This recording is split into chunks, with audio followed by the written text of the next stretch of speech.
When Elena Martinez signed the divorce papers on that cold Tuesday in November in Madrid, her husband David laughed in the lawyer's face, saying he was finally freeing himself from that useless woman who had never contributed a single euro to the household. He watched her leave the office with contempt, convinced she would come crawling back within a week. After all, who would want a 34-year-old woman with no career, no money, no future? What David didn't know, what no one knew, was that Elena had spent the last 3 years silently building a digital empire with an annual turnover of 8 million euros.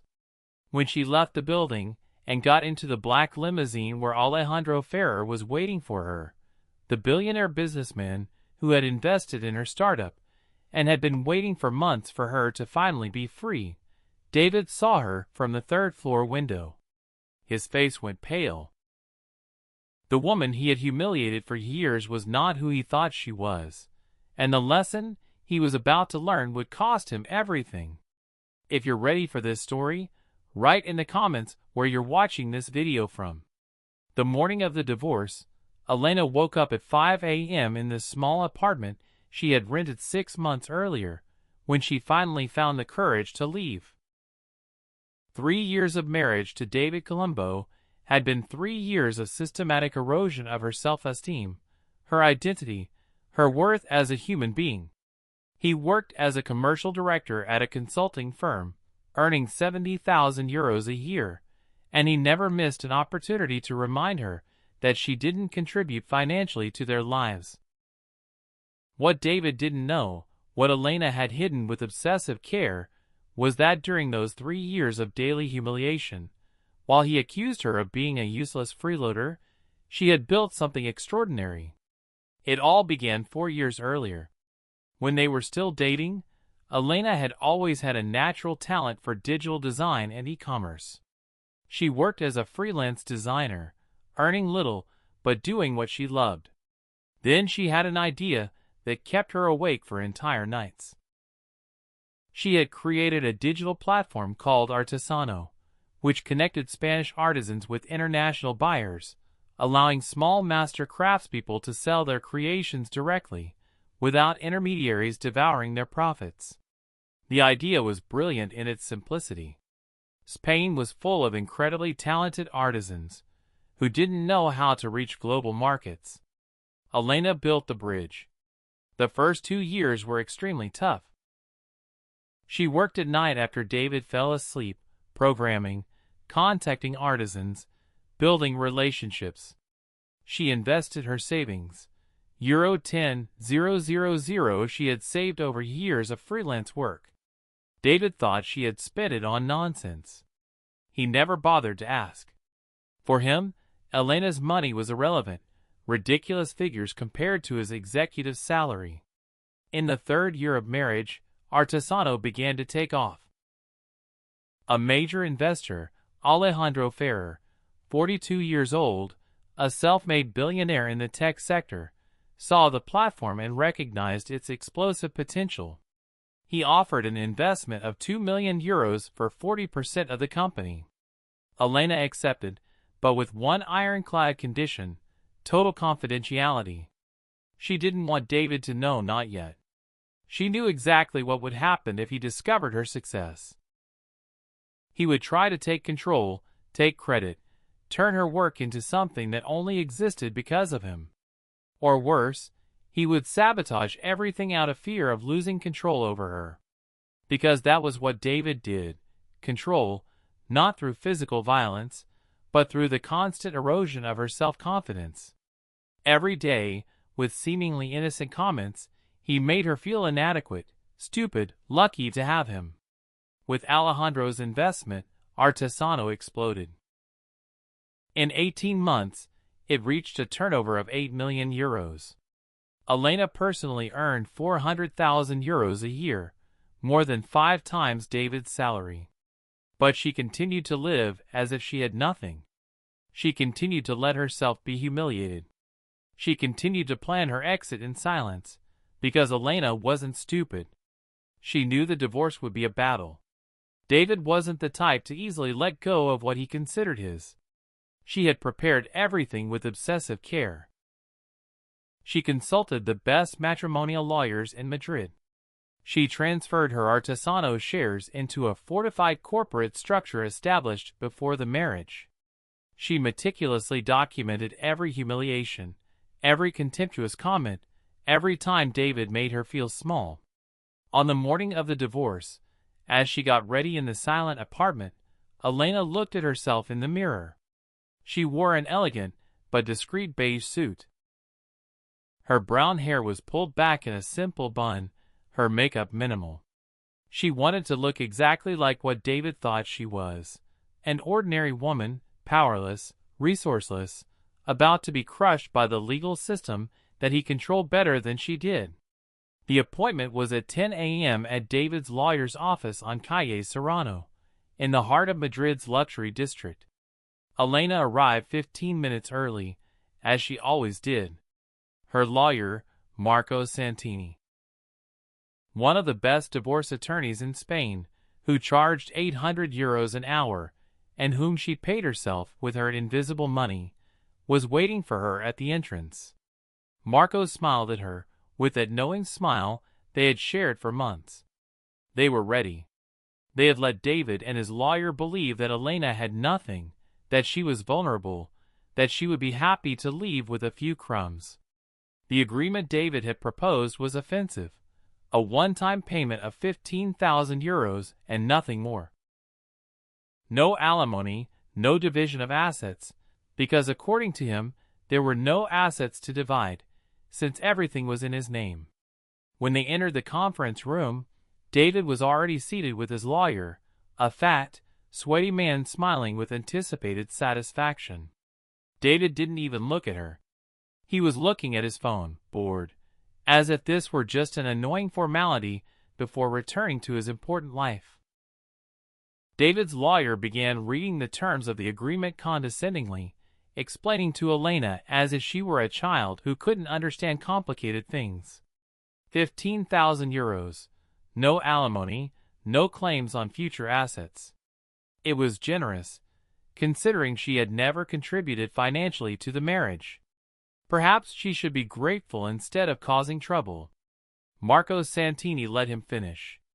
Then, with icy calm, he opened his folder and placed a document on the table. It was the certified balance sheet of Artesano S.L. €8 million in turnover, €400,000 in annual personal income for Elena Martinez, sole administrator and owner of 60% of the shares. The silence that followed was absolute. David slowly looked up from his phone, as if his brain were still processing the information. He looked at the document, then at Elena, then at the document again. His face went from white to red to purple in rapid succession.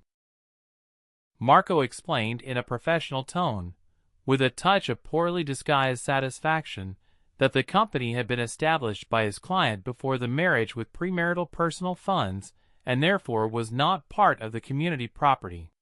In fact, since Elena had lived practically on David's salary alone for 3 years while building her company, she could very well request compensation for the lack of personal asset accumulation during the marriage. Naturally, Marco continued, his client was willing to be reasonable. She would ask nothing from David. 0 alimony, 0 claims on his assets, 0 financial requests. She just wanted to sign the papers and close this chapter of her life. It was a generous offer, considering that legally she could demand much more. David exploded. He started shouting that it was impossible, that Elena was a liar, that she must have forged the documents, that how could she have built an €8 million company without him knowing anything? The fat lawyer tried to calm him down, but he was clearly in shock too. Elena remained seated in silence, her hands folded in her lap, looking at David with a neutral expression. She didn't say a word. She didn't have to defend herself, didn't have to explain, didn't have to justify. The documents spoke for themselves. David had spent 3 years telling her she was useless, worthless, that she would never do anything meaningful in life.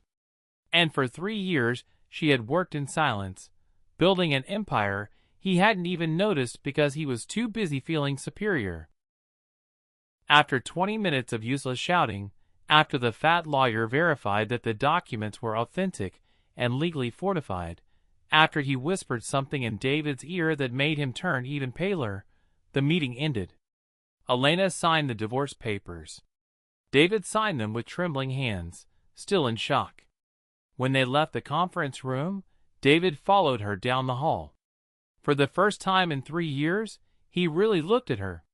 In Elena's eyes, he saw something he had never seen before. Pure strength, determination, and above all, the complete absence of any need for him. It terrified him. He tried to speak, to say something, anything, but Elena stopped him with a single sentence spoken in a calm but firm voice that allowed no reply. She told him she had spent 3 years making him feel important, letting him make her feel small. Now he knew the truth. She had built something real while he managed Excel spreadsheets for other people. There was no anger in her voice, just a statement of fact. Then she turned and walked toward the elevator without looking back. When Elena left the building on Calle Serrano, the cold November air hit her face. She was free. Truly, completely free. A black limousine was parked out front. The window rolled down, and Alejandro Ferrer looked at her with that smile she knew well. 42 years old.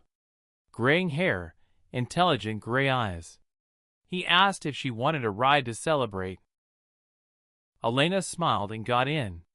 The interior was discreet luxury, chilled champagne. Alejandro poured her a glass without asking. What David didn't know was that between Elena and Alejandro, there was much more than an investor-entrepreneur relationship. They had met 2 years earlier at a conference in Barcelona. After Elena's presentation, they had talked for 4 hours about art, literature, dreams, not just business. When Elena revealed she was married and how David treated her, Alejandro offered help, resources, but above all, unconditional respect. For 2 years, he was there while she built Artesano and planned her escape, not as a benefactor, but as an equal partner. And slowly, they fell in love. But Alejandro had an iron rule. He would never touch a married woman.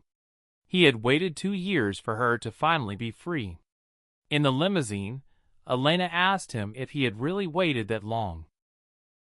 Alejandro replied that he had because he wanted her to come to him completely free, not as an escape, but as a conscious choice. It was worth every day of waiting. Elena felt something melt in her chest. For 3 years she had lived with a man who made her feel like a burden. Now she had a man who had waited 2 years just to treat her with the respect she deserved. The restaurant on the 30th floor offered views of all Madrid, but what Elena remembered wasn't the luxury. Are you enjoying this story? Leave a like and subscribe to the channel. Now let's continue with the video. It was how Alejandro really listened, contributed brilliant ideas without trying to take control. At the end of the night, at the door of her apartment, Alejandro asked if he could see her again, not as an investor or friend, but as a man who had been in love with her for 2 years. He kissed her on the forehead, not on the lips. He wanted to take things slowly, properly. But that kiss was more intimate than any other gesture. It was a promise of respect, patience, future. 3 weeks after the divorce, Elena's life was unrecognizable. Artesano had closed a deal with an American chain that would push turnover to 15 million. Elena was hiring a team of 20 people, renting offices in the Chamartin area. Evenings were spent with Alejandro, exploring Madrid hand in hand like teenagers in love. It was a Thursday night when David reappeared. He entered her office without permission. He looked smaller, less confident, red-rimmed eyes, less cared for clothes. He looked around, seeing the Artesano logo, the team working, and something in his face broke. He said he had made a mistake, that he wanted another chance. Elena listened in silence. Then she asked him what exactly had changed. 3 weeks ago, he considered her useless. Now suddenly he saw her value. What was different? David stammered empty excuses, but they both knew the truth. The only thing that had changed was that he now knew about her success. When he thought she was poor, she wasn't worth his time. Now that she had a €1 million company, suddenly she was valuable. Elena explained in a calm voice that once you see how someone treats you when they think you're worthless, you can never trust how they treat you when they discover you're worth something. She told him she wasn't angry, just indifferent. He had become irrelevant to her life. She called security and had him escorted out. She watched him leave and felt nothing, just a chapter definitively closed. That night, Alejandro took her hand and told her he was proud of how she had handled the situation with class and dignity. Then he asked her a question that surprised her. Did she want to buy a house together, as a concrete step toward a shared future? Elena looked at the man who had waited 2 years for her, who had believed in her, who treated her as an equal, and said yes. She wanted to build a life with him.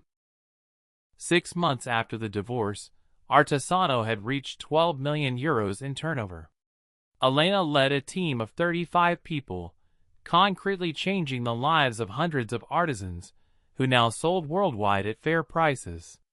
But the real treasure was returning each night to the shared apartment with Alejandro in the Salamanca district. It was the ease with which they could be together, how he celebrated every success of hers as his own. Alejandro had taught her that true love doesn't make you feel lucky to be chosen. It makes you feel that choosing each other every day is a reciprocal privilege. One night in July, on the terrace overlooking the illuminated Gran Via, Alejandro took out a velvet box. Inside was an emerald surrounded by diamonds, elegant and unique, like her. He asked her to marry him, not to validate their love, but because he wanted to promise her before the world that he would spend the rest of his life treating her with respect, love, and companionship. He wanted to build a family with her. Elena cried tears of joy. This was the love she deserved but hadn't known existed. The wedding was intimate in Toledo. Elena wore a Toledo lace dress made by an Artesano artisan. The vows they exchanged weren't traditional. Elena promised to continue being herself, never to lose her worth. Alejandro promised to always support her, to be the safe harbor where she could be vulnerable without fear. It was a wedding completely different from the first. Elena felt finally seen, celebrated, loved for exactly who she was. 2 years after the wedding with Alejandro, Artesano had become one of the most important artisan platforms in Europe with a turnover of €45 million. But what made Elena most proud wasn't the numbers. It was the letters from artisans who, thanks to Artesano, could live decently from their talent. One morning in November, exactly 3 years after the divorce, Elena was walking along Calle Serrano when she saw David leaving a store with a young woman, probably 25. He was scolding her loudly for buying something without his permission. Elena saw in that girl herself from 5 years earlier, the same lowered gaze, the same slumped shoulders. She decided not to walk by. She approached and greeted David in a professional tone. Then she turned to the girl and said something she wished she had heard years ago. If she ever felt small, inadequate, lucky just to be chosen by someone, she should remember one thing. Her worth didn't depend on anyone's approval. She deserved to be with someone who treated her as an equal. She gave her her card and told her if she ever needed to talk, she could call. Then she left, leaving David speechless and the girl clutching the card like a lifeline. 2 weeks later, the girl called. Her name was Julia. She was 27. They met for coffee, and Elena told her story. Julia listened with tears streaming down her face. She said she thought she was the only one, that she thought the problem was her. Elena squeezed her hand and told her the most important truth. When someone constantly makes you feel like you're not enough, the problem isn't you. And you always have the power to choose differently. 6 months later, she received an email. Julia had left David, enrolled in a master's program, begun rebuilding her self-esteem. She thanked Elena for showing her it was possible. Those unexpected words that day on Calle Serrano had saved her life. 5 years after that cold November morning when Elena got into the black limousine after signing the divorce papers, she stood on the stage of the most important women's business conference in Spain. She had been invited as the keynote speaker to tell her story of business success. But Elena decided to tell something different. Not just the impressive figures of Artesano, which now turned over 75 million euros and directly or indirectly employed more than 1,000 people. Not just the awards and recognition. She decided to tell the complete truth. She told of the 3 years spent with a man who made her feel useless every day, of how she had believed she was the problem, not enough. She told how she had built an 8 million euro empire while being treated like a useless freeloader. How she found the courage to leave only when she understood that her worth didn't depend on anyone's approval. She told of the black limousine where a man waited who had the patience and respect to wait 2 years for her. Of how she discovered that true love isn't the one that makes you feel lucky to be chosen, but the one that makes you feel that choosing each other is a reciprocal privilege every day. In the audience were hundreds of women. Many crying openly, many nodding, recognizing pieces of their own story in hers. After the speech, dozens of women approached Elena. Some to thank her for having the courage to tell the uncomfortable truth. Others to ask for advice on how to find the courage to change their situations. Others simply to hug her and feel less alone. Elena understood something fundamental that day. Her success with Artesano was important. It helped hundreds of artisans, created real economic value. But her personal story, the journey from the woman who felt useless to the woman who knew her own worth, had the power to change lives in an even deeper way. That night, at home with Alejandro and their 2 young children born in the last 2 years, Elena reflected on how much her life had changed. The children slept in their rooms. Alejandro looked at her with the same love and respect as on the first day. Artesano kept growing. The foundation was changing lives. She had everything she had ever dreamed of. But the most valuable thing wasn't the external successes. It was the inner certainty of her own worth that no one could ever take from her. It was knowing she didn't depend on anyone else to feel complete. It was having chosen a partner who celebrated her instead of diminishing her. It was having transformed pain into wisdom, and wisdom into a tool to help others. She thought about David briefly. Not with anger or regret, just with a kind of strange gratitude. If he hadn't been so terrible, maybe she would never have found the strength to build Artesano. If he hadn't made her feel so small, maybe she would never have discovered how great she could be. If he hadn't shown her what she didn't want in a partner, maybe she wouldn't have recognized Alejandro's worth when she met him. The pain had been real and deep, but what she had built from the ashes of that toxic marriage was more beautiful and meaningful than she could have imagined. It wasn't the suffering that made her strong. She had always been strong. It was the decision not to let that suffering define her, the decision to keep building, dreaming, believing in her own worth, even when the man who slept beside her each night told her otherwise. Elena looked at Alejandro and smiled. He smiled back, took her hand, and kissed it tenderly. Words weren't necessary. They both knew how fortunate they were to have found something true, built on mutual respect, equal partnership, and the certainty that true love amplifies instead of diminishes. The story that had begun with humiliation and pain, with a woman getting into a black limousine after signing divorce papers, had become something much greater.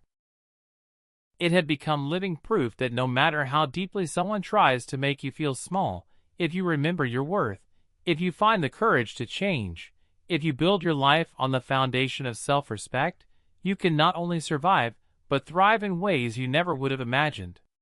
And that lesson, that fundamental truth that Elena now carried with her every day, was worth more than all the millions in the Artesano bank account, worth more than any recognition or award.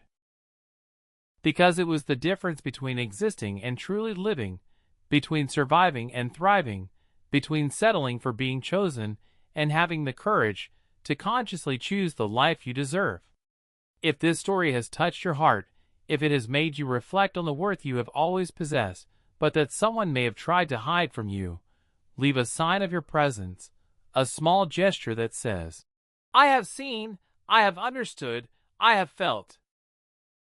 And if you want to support these stories about rebirth, dignity, and second chances, consider leaving a heartfelt thank you through the Super Thanks function down here. It's not obligatory, but every small gesture of appreciation helps me continue telling stories that perhaps someone needs to hear to find the courage to change their own life. Always remember, your worth doesn't depend on who chooses you, but on who you choose to be every day. Sometimes the limousine that changes your life isn't the one that takes you away from something, but the one that takes you towards someone who can finally see you for who you really are. And sometimes the sweetest revenge isn't destroying the one who hurt you, but building a life so beautiful that they become completely irrelevant. Because in the end, true freedom isn't when they stop hurting you. It's when what they do or think stops mattering entirely.